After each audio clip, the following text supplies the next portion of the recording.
What's going on, family? It's your boy Mike Macklin, aka Money Mike, the financial Thanos. Cause I'm snapping my fingers and I'm turning your financial problems to dust. Hey, I want to welcome you guys to another fantastic day. This is what I call Money Mondays. Yeah. Every single week, I like to jump on and talk about different money things. And today, what I want to do is something new that I want to try out. I've been doing different news articles or money tips or things like that on Money Mondays. But today, what I want to do is I want to actually go through the news, the financial news, pick out some interesting articles. We'll read them together and we'll kind of talk about what we're seeing here. Feel free to leave your comments and also hit that like button if you're enjoying my videos, and also share this with somebody so that more people can get eyes on this great content and we can have a lot of fun together. We coming live from the vault, as y'all see in the background here. And so let's go ahead and get into this thing. Let's see what we can find that's interesting. All right. A week in Gainesville, Florida, on a 56,000 joint income. Let's see, something about resume templates. This one looks interesting. I can't imagine my life without working. Is early retirement worth the cost? Let's take a look at this one and see what's going down. Let's take a look. All right. This was written actually April 7th, so it's a few days old. It's about a 12-minute read. I don't think I'm gonna read the whole thing then if it's 12 minutes. So let's kind of get into this and then I'll find a stopping point here. The retirement fantasy used to look like this. It's your 65th birthday and you can finally kick back. You're basking in the glow of your sunset years, thrilled at the idea of never having to work again. Head empty, no thoughts, just Mai Tais on the beach. I like that. It's the ultimate idyllic reward for dedicating decades of your life to work, especially when you sometimes or often didn't want to do so. In reality, retirement looks totally different than it once did, even as a fantasy. At the same time, as an increasing number of Americans are retiring later than 65, many others are throwing as much money as they can toward their goal of retiring early, not just by their 50s, but in their 30s or 40s. I actually retired at 41, so yeah, this kind of hits home with me. The FIRE movement, Yeah! Look what I have created! which stands for Financial Independence, Retire Early, has gained a lot of disciples in recent years, but it also has its detractors. Some people love the idea in theory, but don't think it's feasible for them in practice. Others wonder what you do with the rest of your life if you retire in your 30s. But many of those who are on the FIRE path are quick to point out the early retirement isn't necessarily about never working again. Instead, it's about having more control over the work you choose to do. Ultimately, the question isn't simply whether it's realistic for the average person. It's also about whether the costs of pursuing early retirement are worth it. Okay, so now I guess we're getting into a case here. A lady named Iris, 36 years old, out of Maine. Okay, so Iris is a teacher who's going to semi retire by the end of this school year, along with her husband, also a teacher. To them, that means working just a few hours a week doing something they love. So they're quoted as saying, "A couple years ago, we experienced some major traumatic losses in our lives, and it was the catalyst for looking at how we spent our time and energy.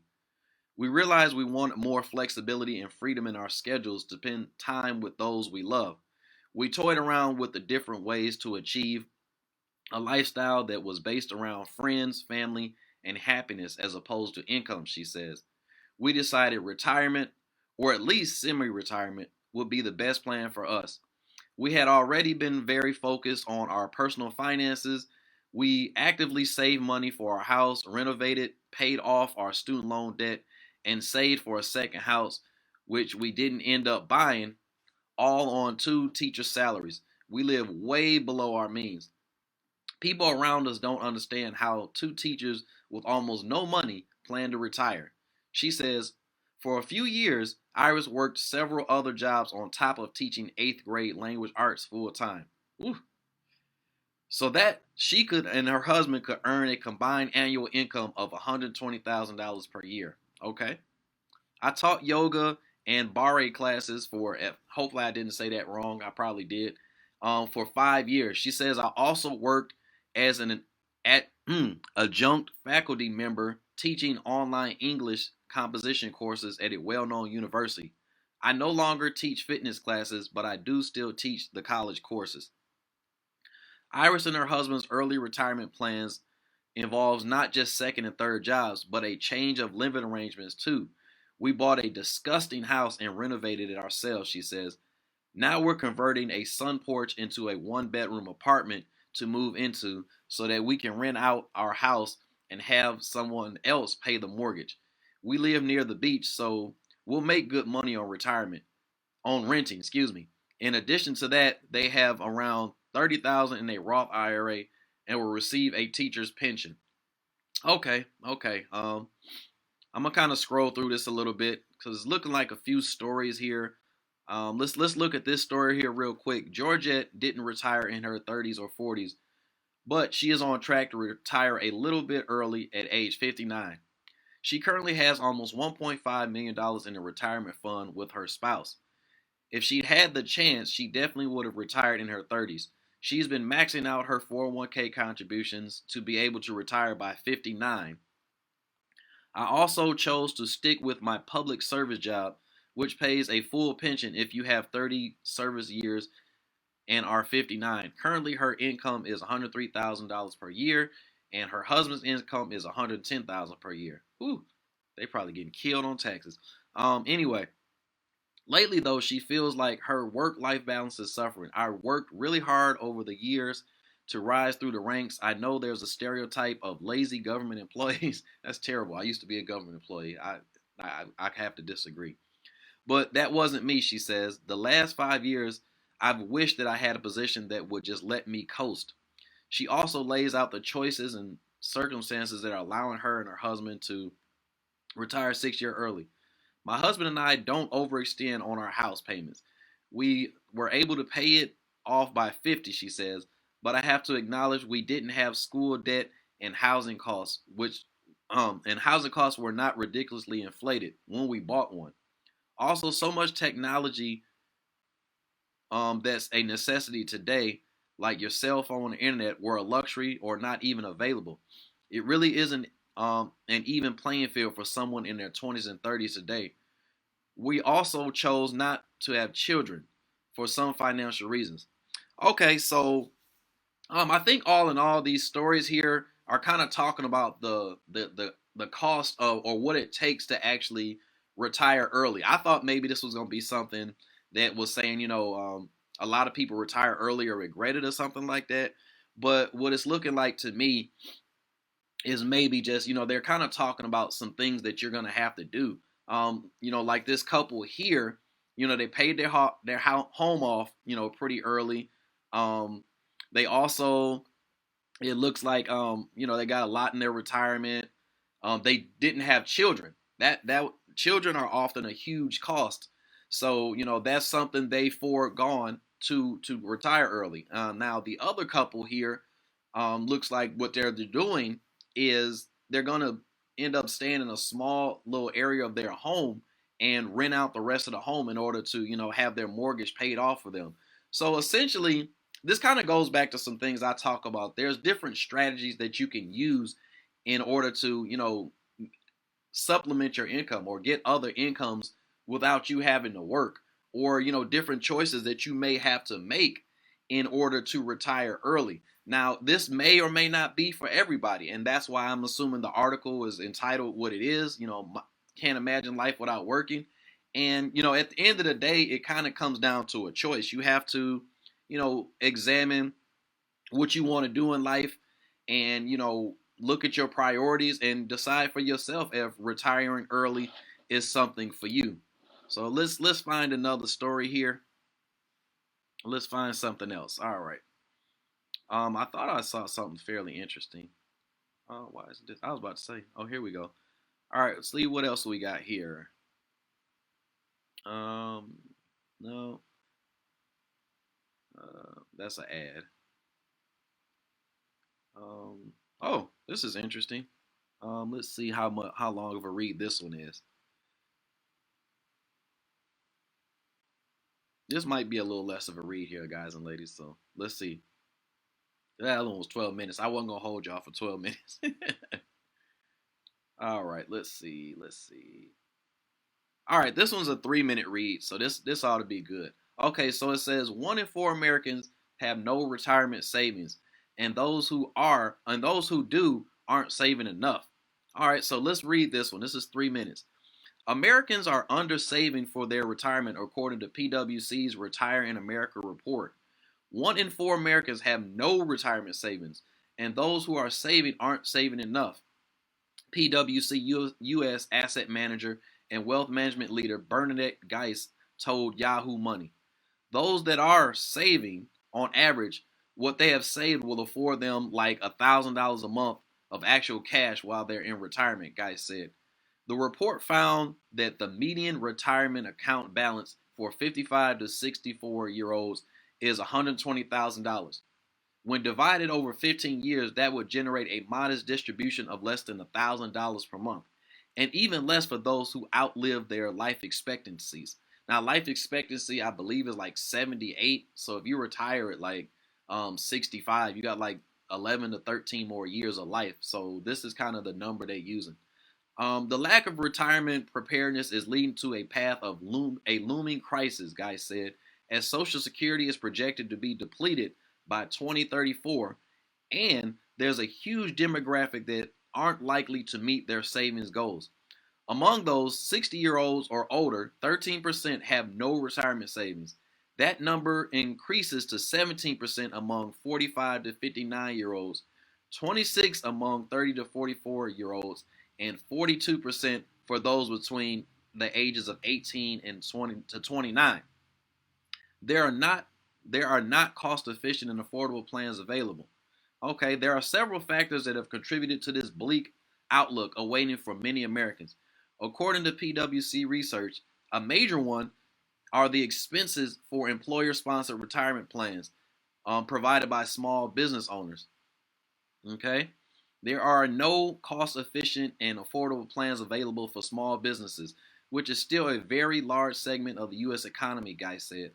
The proposed solution, Geis suggested having more available multi-employer defined contribution plans in the marketplace for employees of several small businesses to be able to pool their resources similar to the plans available to employees of medium and large size corporations. The story continues. If there was greater adoption of these multi-employer plans and greater participation, you'd get the savings rate up by just that alone, she said. Okay, so this is the percentage of retirements of Americans who have no retirement savings. I want to highlight this again real quick because this is scary. From people between 18 and 29, 42% of them have no retirement savings. It gets a little bit lower at 30 to 44 at 26%, 45 to 59 is 17, and people that are 60 plus, 13% of them have no retirement savings. And this is coming from the PwC Market Research Center, U.S. Federal Reserve data. Okay, so now another step to mitigating the crisis is educating and incentivizing people to participate in their available retirement plans. Getting people to save more is a combination of bundling more of the employee offering to the benefits, Geis said, citing that employers should require participants in student loan payback programs to apply what they would pay on their loans to their 401ks. The industry could also benefit from a tech integration to democratize information. Personal finance has seen an injection of tech automation of transfers, balance alerts, and reminders that benefit savers, but AI integration stops with the retirement accounts. According to Geis, the country's savers would benefit from receiving reminders or push notifications to look at balances or forecast models, change contribution rates, and update their asset allocations. There's no tool today to give people that information, and you have to be fairly sophisticated to be able to do all of the work on your own, which is a challenge for a lot of people, she said. If providers and 401k record keepers could adapt to this new technology and push more out, plan participants forcing engagement, that certainly could give a rise to. Okay, so here I guess we're getting a person kind of reporting on the number of Americans that actually contribute to their 401ks on their retirements, and those numbers are looking pretty bad. I always tell people, you got to put some money aside for yourself, and the earlier you start, the better off it is. The better off you'll be in the long run here. Um, Personal finance is all about preparation. It's all about behavior. It's all about choices, and that's what it really comes down to. Personal financial success becomes a lot simpler when you make the right choices. This is why I try to educate people. This is why I do things like Money Monday. This is why I do what I do on YouTube. All these things are things that I hope people are looking at, people are starting to understand, because it's getting real out here. And the pandemic is teaching us quickly that not only should you be putting money aside, but you definitely want to start looking into other ways to increase your income as well. And that doesn't necessarily mean taking on another job, but you're going to have to learn some new skills and monetize those skills so that you can create more sources of income for yourself. Most wealthy people will tell you you're not going to make it on just one source of income. I'll give you a simple analogy. You got multiple bills, so it would only make sense to have multiple incomes. Like, so if you had different incomes to pay each bill, then you'd be in a lot better shape. All right, so that's that one. I think we're gonna look at one more before our time is up here. I'm gonna try to keep this to 30 minutes. So let's look at one more article here. Let's not look at something talking about retirement this time. Let's look at something else. Let's find something else here. Um, these states get the most out of taxpayer dollars.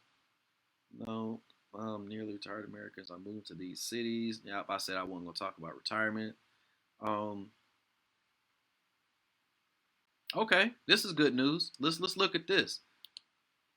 Let's look at this one. This will be the last one for this time. And also, I want you guys to suggest different stories or things to look at as well. So, it'll give me a way to help you guys and put some great information in front of you. Let's see what this article is talking about, though. All right, let's get it to come up. So, stimulus checks delayed. Delayed payments for millions of Americans expected to land next week. This is about a 7-minute read, and we're down to about 9 minutes. So we'll try to keep this one. All right, so let's go. Millions of Social Security and other federal benefit recipients who are still waiting on their stimulus checks will have their payments processed in the next week, according to the IRS. If no additional issues arise, the IRS currently expects to complete that work and to begin processing these payment files at the end of this week, the IRS stated on Tuesday. Now, this story was written March 30th, so that means these checks should be coming, I'm assuming. Oh, here we go. Because the majority of these payments will be dispersed electronically through direct deposits and payments to existing Direct Express cards, they would be received on the official payment date of April 7th. So most of us should have gotten our checks here by April 7th if you haven't already got them. The delay affected Social Security recipients and other beneficiaries who did not file their 2019 or 2020 taxes or did not use the IRS non-filer tool for direct payments. The IRS received data about the federal benefits recipients last Thursday after a delay which Democratic lawmakers blame was caused by Social Security Commissioner Andrew Saul, an appointee of former President Donald Trump. The payments that will be sent out this week are to Social Security, Supplemental Security Income SSI, and Railroad Retirement Board RRB beneficiaries, While the IRS is continuing to review the data for Veterans Affairs, VA benefit recipients, and currently expects to disperse their payments in mid-April. A total of 127 payments worth $325 billion, more than 70% of the $450 billion earmarked for stimulus payments, has been dispersed as part of the first 2 batches of the latest stimulus payments. More batches of payments will be issued in the coming weeks as direct deposits or as mailed checks are prepaid debit cards. Stop laughing at me, y'all. The majority of the 3rd round of stimulus checks will be directly deposited in Americans' bank accounts. Who gets a stimulus check? Okay, that part we kind of know who getting stimulus checks.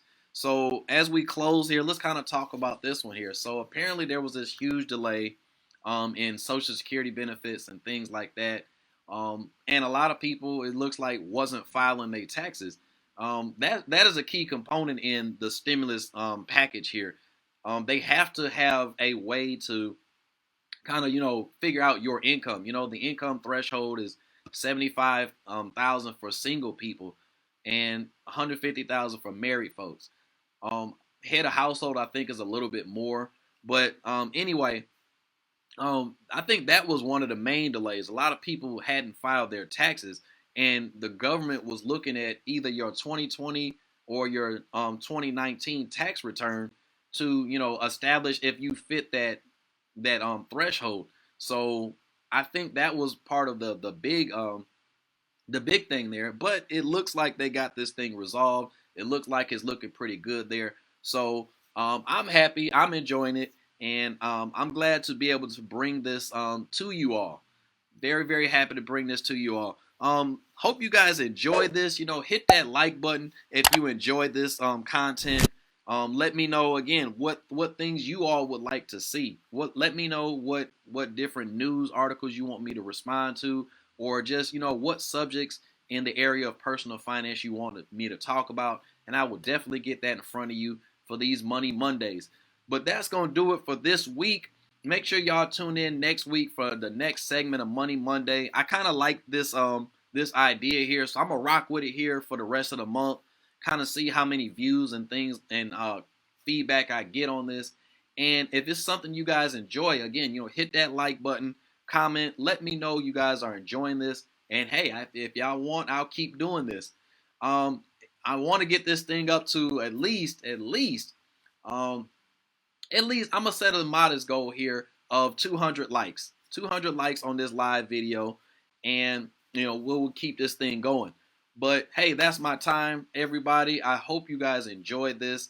And as always, I love you. God loves you. He smiles when he sees you, and he sees you all the time, so he's always smiling. So why aren't we? Hey, you guys have a fantastic Monday. As you're going into work, going to work with a positive attitude. Start this work week off with a renewed sense of joy. And I'm telling you, you'll have a definitely much better work day, work week, and just an overall better feeling about yourself. Hey, that's my time. Thank you so much, everybody. Don't forget to hit that like button. Comment below how you feeling about this video, and make sure you also share this. I want more people to see this content. But until the next time, this is Money Mike with Money Mondays. You guys have a great one. God bless you all. Gone. Damn, I ain't been broke in a minute.